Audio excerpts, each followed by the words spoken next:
E aí, gente, tudo bem? Eu sou o professor Hugo, sou professor de Química. E o nosso bate-papo hoje está voltado aí para os objetos de conhecimento em geral, tá bom? Envolvendo aí funções inorgânicas, a parte de meio ambiente, ligações químicas, tudo que você precisa saber da parte da química do primeiro ano, que é algo que na sua prova a tendência é que seja fácil. Ou seja, você não pode errar esses objetos de conhecimento. Como é que a gente vai trabalhar? Eu vou fazer um breve resumo para você sobre o objeto de conhecimento que está sendo trabalhado no item. Lembrando que você vai ter 5 itens para eu resolver que eu fiz, tá? Então é algo totalmente inédito para ajudar você o máximo possível no que você precisa saber aí para prova do Enem envolvendo ciência da natureza, beleza? Vamos começar aí pela primeira questão, onde você tem as funções inorgânicas. Lembra assim, quando se fala em funções inorgânicas, você tem os ácidos, bases, óxidos e os sais. Primeira situação que você precisa saber é que eu chamo de número 1, que é a identificação. Todo ácido ele vai ter no início hidrogênio. Toda base vai ter no final de sua fórmula hidroxila. Todo óxido vai ser um composto binário, onde ele vai ter no final da fórmula o oxigênio. Caso não se encaixe em nenhuma dessas situações, você vai ter uma função inorgânica chamada de sal. Quer ver só? Olha esses exemplos aqui. Você tem aqui HCl, o HNO3, você vai ter o KOH, NaOH, CaOH2, CO2, SO3, CaCO3. Então repara que eu coloquei para você várias funções inorgânicas, onde você consegue entender que esse primeiro ele é um ácido. Depois você tem que o HNO3 também é um ácido, KOH é uma base, NaOH também vai ser uma base, CaOH2 base, CO2 óxido, óxido e um sal. Repara que isso é o número 1, onde você identificou as funções inorgânicas. A partir disso, você tem que... O Enem cobra isso da prova de uma forma bem direta? Não, mas serve para você como base, beleza? O que o Enem cobra? O Enem vai cobrar a utilização dessas funções inorgânicas.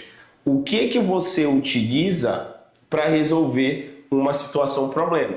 Agora eu vou te mostrar aqui o número 2, que eu chamo de caracterização.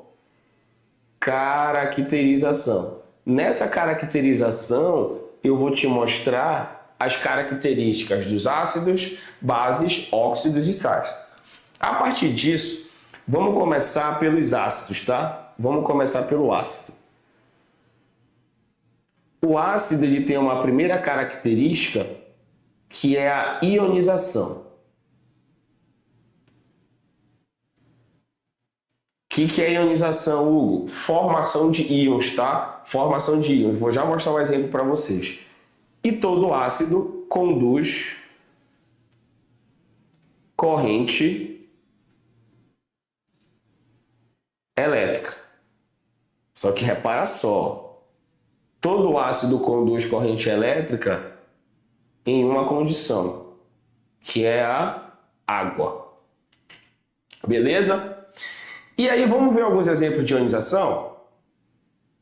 HCl formando H+Cl-. Tem um exemplo para vocês, tá? Bem básico. Outra característica dos ácidos é o sabor azedo. Você associa isso às frutas cítricas, beleza? E aí você tem que todo ácido ele vai ajudar na produção de saliva.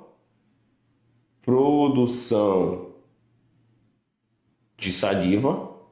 E você tem também que esse ácido ele vai reagir com as bases. É o que eu chamo de neutralização. Tudo bem, gente? Tranquilo? Essas são as características aí do que você precisa saber dos ácidos, tá? Em relação às bases, você vai ver aí que é algo parecido. As bases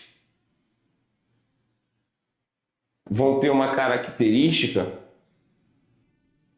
que, primeiro, é a dissociação. Se a ionização significa a formação de íons, a dissociação significa separação, tá bom? Também conduzem corrente elétrica. Conduzem corrente elétrica. Nessa condução de corrente elétrica, você tem aquela condição. Qual é a condição, Hugo? Tem que ser em água. Beleza? As bases, está aqui um exemplo para você do hidróxido de potássio, ele dissociando, ó. Beleza? Aí você tem o seguinte, que as bases vão apresentar um sabor adstringente. É aquele sabor travoso, sabe? Aquele sabor, deixa eu ver, da ameixa, do caju, jambu, tá bom? Depois de ele apresentar um sabor adstringente, você associa que ele inibe a produção de saliva e reage com os ácidos, que é o que você chama de neutralização. Tudo certo, gente? Essas são as características aí do que você precisa saber a respeito das bases. Outra coisa importante é você saber dos óxidos, tá? Lembra, óxido é um composto binário, onde você vai ter aí que no final da fórmula vai existir quem? O oxigênio. Bora pensar o seguinte. Quando se fala a respeito de um óxido que é formado por metal mais oxigênio, ele é um tipo de óxido. Quando se fala a respeito de um óxido que é formado por ametal mais oxigênio, ele é outro tipo. O que você precisa saber? Quando for metal mais oxigênio, ele é de caráter básico. A grande maioria, tá?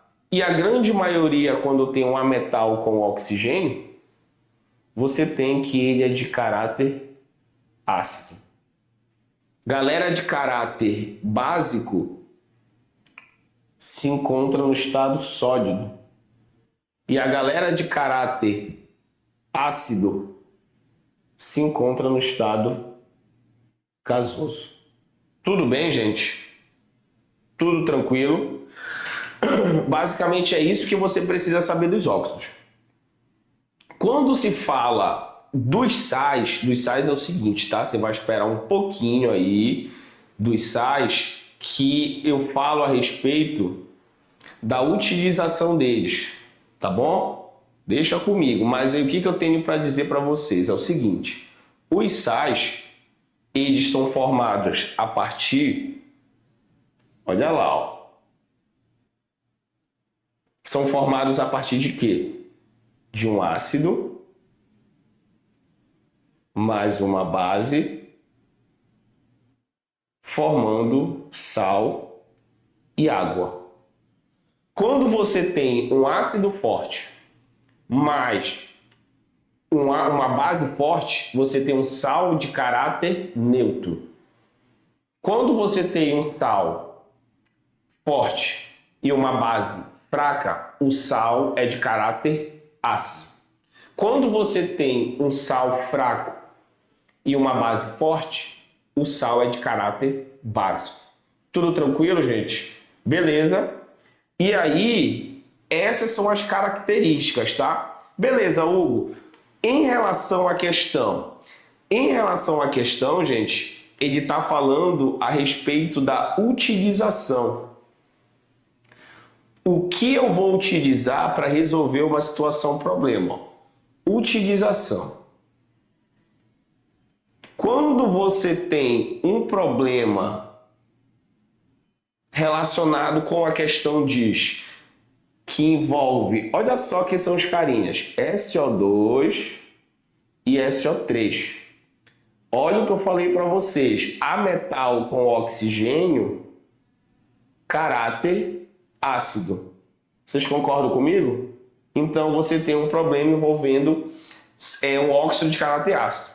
O que eu vou utilizar para resolver essa situação, problema? E repara que ele me diz, bem aqui na questão, olha, ele fala sobre ácido sulfúrico e o ácido nítrico.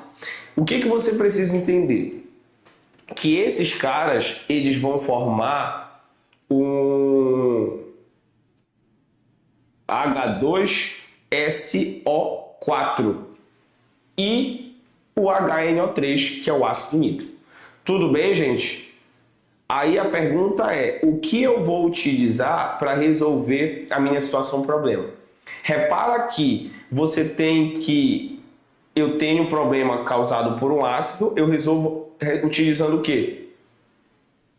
O que é básico, nesse caso, o hidróxido de cálcio.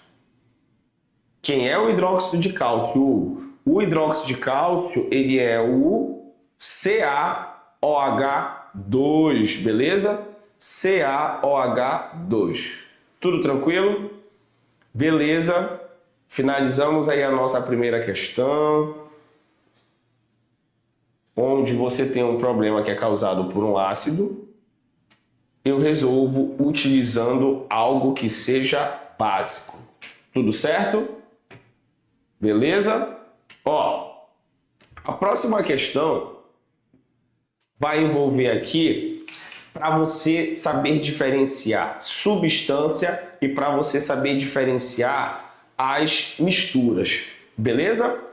Ó, quando se fala em substância, olha lá, ó. Substância e mistura. O que eu quero que você entenda? Substância vai ter propriedades fixas, beleza? Como, por exemplo, ponto de fusão, ponto de ebulição. Substância vai ter fórmula e substância vai ter o quê? Nome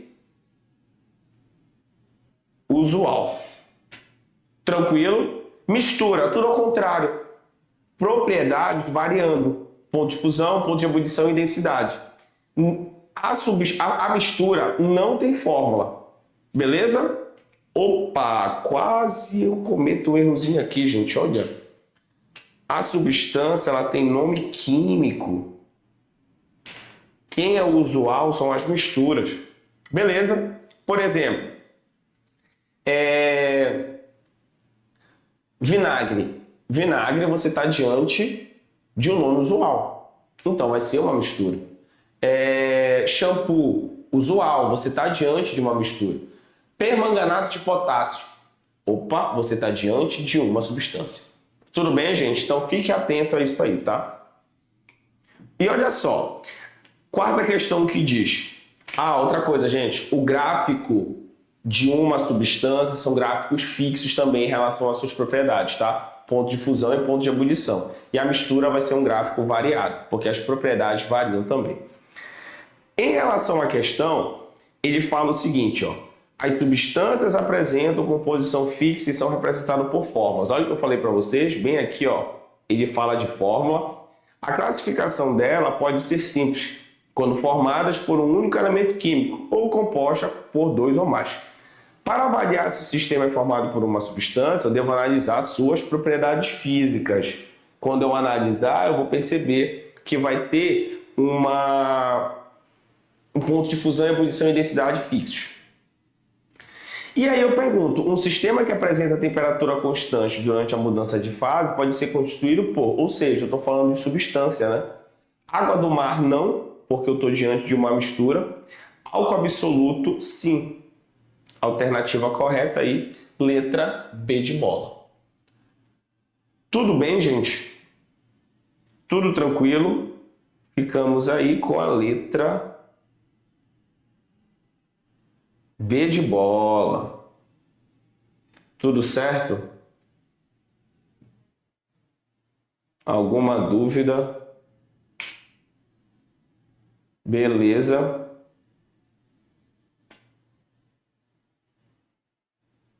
Vamos ver a sexta questão? A sexta questão, ela vai falar a respeito das características dos metais. Lembra que a tabela periódica, ela vai ser formada por metal, ametal, deixa eu trocar aqui, metal, ametal e gás nobre, beleza? E isso é por onde a tabela periódica ela é constituída, tá bom? Lembra que o metal ele ocupa o maior espaço na tabela periódica. A maior parte, né, ele vai ocupar. Do lado ali intermediário, você tem os ametais. E por último, você tem os gases nobres. Os metais, gente, eles vão ter tendência a perder elétron, ou seja, eles vão ficar positivos. Os ametais vão ter tendência a ganhar, ou seja, eles vão ficar negativos. Gás nobre, nenhum nem outro, porque eles são os caras mais estáveis da tabela periódica. Você tem que forçar para que eles percam ou ganhem elétron. Tudo bem? Os metais, eles vão ser bons condutores de calor, bons condutores de eletricidade. A grande maioria se encontra no estado sólido, elevado ponto de fusão, elevado ponto de ebulição.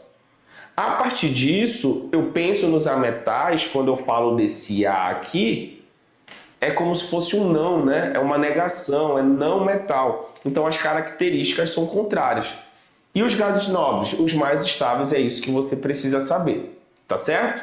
Então, quando eu olho a questão aí, eu estou falando a respeito da manipulação do ferro, onde ele diz que os africanos, muito antes de ter seu território explorado pelos europeus, descobriram uma característica do ferro, que após o advento da química e da Revolução Industrial foram amplamente estudados e explorados, né, com o aumento da tecnologia aí. E nessa manipulação eu me deparo com características como qual? Baixa condutividade térmica? Não, né? Você tem a maleabilidade, que é a capacidade de um metal deformar-se sem quebrar? O que você acha? Letra C. Extração desse metal em estado puro, um dos elementos mais abundantes da... Não, isso aqui não. Isso não, até porque eu estou falando de características, tá, gente? Dureza, pois esse metal é pouco resistente a ser arranhado por outros materiais. E ductibilidade, pois esse metal é pouco transformado em fio. Olha só, os metais, eles apresentam uma característica, como diz aí, é a maleabilidade e ductibilidade. O que é a maleabilidade? É você manusear com facilidade. É você manusear transformando em lâminas. É você manusear transformando em algo que não quebre. Que é o que diz a letra B de bola. Agora, o porquê que não pode ser a ductibilidade? Ductibilidade, gente, é você transformar em fios, tá? A grande maioria dos metais tem essa propriedade que é transformar em filamento. Você tem ali, por exemplo, a palha de aço, você tem a fiação elétrica e assim sucessivamente. Tanto que a nossa fiação elétrica, ela é utilizada, ela é feita de alumínio e cobre, né? A da rua, ela é feita de alumínio e das nossas residências, prédios comerciais, são feitas de cobre, tá bom? Porque são metais que conduzem bastante corrente elétrica. O que mais conduz, gente, corrente elétrica dos metais não preciosos é o cobre, tá certo? Tudo tranquilo?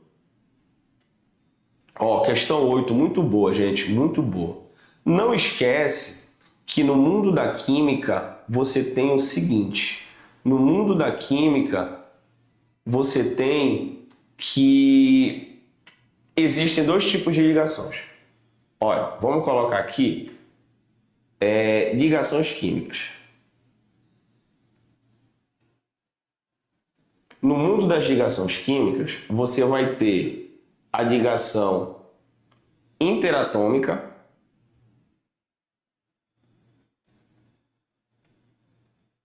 e você vai ter a ligação intermolecular. Beleza? Ligação interatômica entre átomos. Ligação intermolecular entre moléculas. A ligação interatômica você tem a ligação iônica, covalente e metálica. A ligação intermolecular você tem dipolo induzido, dipolo-dipolo e ligação de hidrogênio. Vamos conversar um pouco aqui sobre a iônica. A ligação iônica, gente, ela é formada por metal mais a metal. Isso caracteriza a ligação iônica. Tudo bem? Quando se fala a respeito da ligação covalente, já muda um pouco. A ligação covalente é formada por hidrogênio mais hidrogênio, hidrogênio mais a metal e a metal mais a metal. Tudo bem? E aí ele fala a respeito de uns compostos aqui, né? Ele fala que na síntese do combustível, as ligações interatômicas, então ele quer saber se é iônica, covalente ou metálica. Metálica é entre metais, né? Que são quebradas no hidrogênio e no gás carbônico. Bora pensar, gente, olha só. Presta atenção aqui. Preste atenção. Hidrogênio, ele é assim, ó. Ou seja, é formado por hidrogênio e hidrogênio. CO2, ele é assim, ó. Então, H2, e isso aqui forma o CO2. Percebe que é hidrogênio, hidrogênio, é metal e é metal? Então, eu estou diante de uma ligação covalente. Beleza? Oitava questão, B de bola. Você tem que sexta questão também é B de bola. Quarta questão, B de bola. Primeira questão, letra D. Ó, em relação aqui à nossa última questão, que é a questão 9 que eu escolhi para resolver com vocês, você tem o seguinte, que eu quero saber sobre um fenômeno químico. Onde vai ocorrer um fenômeno químico? Gente, é o seguinte, quando se fala na palavra fenômeno, você associa a transformação. Transformação. Mudança, tá? Então você tem que vai acontecer uma transformação química, uma transformação física. Fenômeno químico é quando uma substância se transforma em outra, onde acontece uma alteração no íntimo do material, se transformando em outra substância. Quando você tem algo físico, a parte íntima do material não é alterada. Quando você quebra um prato de vidro, quando chuta uma bola, quando vai fazer uma coleta seletiva para separar os tipos de lixo, tudo isso é fenômeno físico. Algo está fervendo, quando ocorre a formação da chuva e assim sucessivamente. Todos esses exemplos vocês perceberam que não vai acontecer uma alteração na parte íntima do material. É diferente quando tem uma queima de um material, quando você tem que é obtido algo, o alumínio a partir da bauxita, tá certo? Então você percebe que aí existe um fenômeno químico, o apodrecimento de uma fruta, a fotossíntese, tudo isso é fenômeno químico. Então onde vai existir um fenômeno químico? Moldagem do ferro, gusa em chapa metálica? Não, porque eu estou moldando, né? Não estou alterando nada. Solidificação não, solidificação é uma mudança de estado físico. Fusão também não. Ó, olha agora, reação do óxido de ferro com monóxido de carbono formando ferro metálico. Pronto, alternativa correta, letra D de dado. Hugo, por que não a letra E? Compressão vem de comprimir e isso não vai alterar nada em relação à alteração íntima do material. Tudo bem, gente? Beleza, espero que você tenha gostado, espero que você tenha entendido. Beijos, até a próxima, valeu!